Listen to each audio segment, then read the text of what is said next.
حفتي يردني تحلف يا زلخ هيوت قليل يكونن جن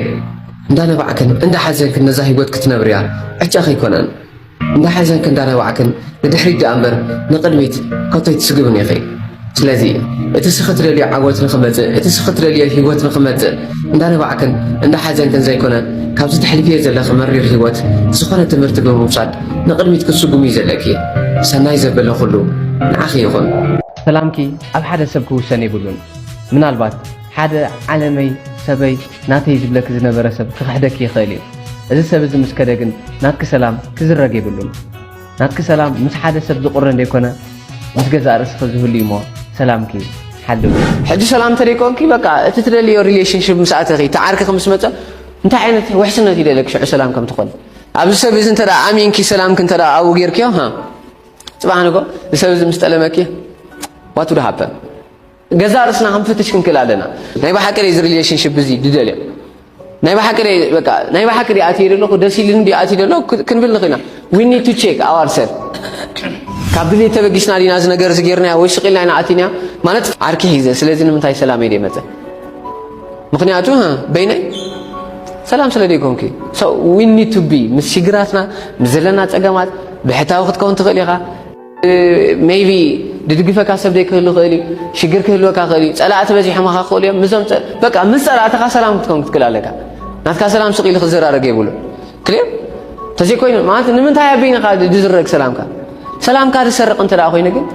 ናትካ ሰላም ደይሕልወልካ እንተ ደኣ ኮይኑ ግን ዋይ ውድ ዩ ዱ ዛት ገዛ ርእስኻ ፈትሽ መጀመርያ ዘይብኡ ክነብር ኣይክእልኒ ዓለም ኣዝያ ትፀበን እንዳበልኪ ገዛ ርእስኺ ተጨንቂ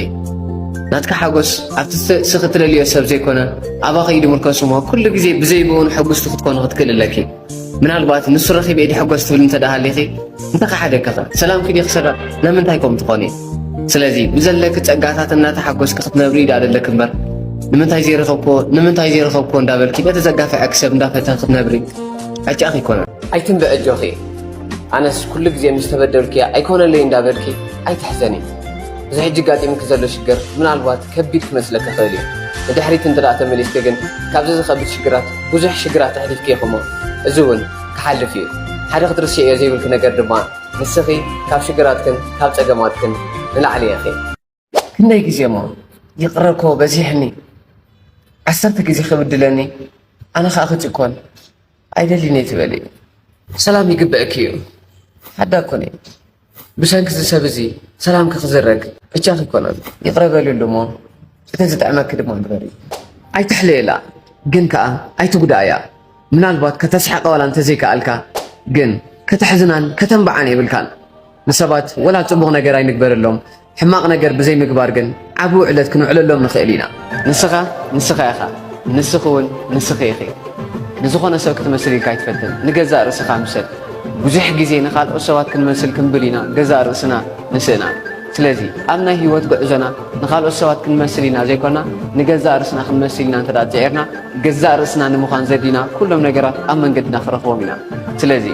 ንስኻ ምሰል ንስኺ እውን ንስኺ ምሰል እዩ ፍሽኽታ እዩ ዘምሕረልኪ ፍሽኽ በሊ ንምንታይ ክትፀባበግሞ ሽግር መፂሎ ህይወትኪ እዚ ሽግር እዚ ከመይ ጌርካ ከም ትፍትሐ ይትረድእክ ማለት እዚ ሽግር እዚ መፍትሒ የብሉን ማለት ኣይኮነን ስለዚ ነቲ ፅቡቕ ገፅኪ ብምፅዋት ብምምራር ኣይተኽፍዮ በጃል ፍሽኽ በሊ ንዓኺ ዝግባኣኪ ብደስታን ብፍቕርን ብሰላምን ብምስትውዓልን ብጥበብን ዝመልአ ህይወት ክትነብሪ እዩ ብደስታ ዝተመልአ ህይወት ትነብሩሉ ሰዓት ድማ ሕጂ እዩ ንዓኺ ዝገልፅ ወይ ሓደ ቃላት የለን ኣዝዩ ክፍሊት ፍጥረት ኢኺ ህይወት ድማ እንዳስተማቐርክያ ክትነብሪ ዝተዓደለትኪ ፍሊት ህያበ ብደስታ ብሓጎስ ብሰላም ክትነብሪ ጀምሪ እዩ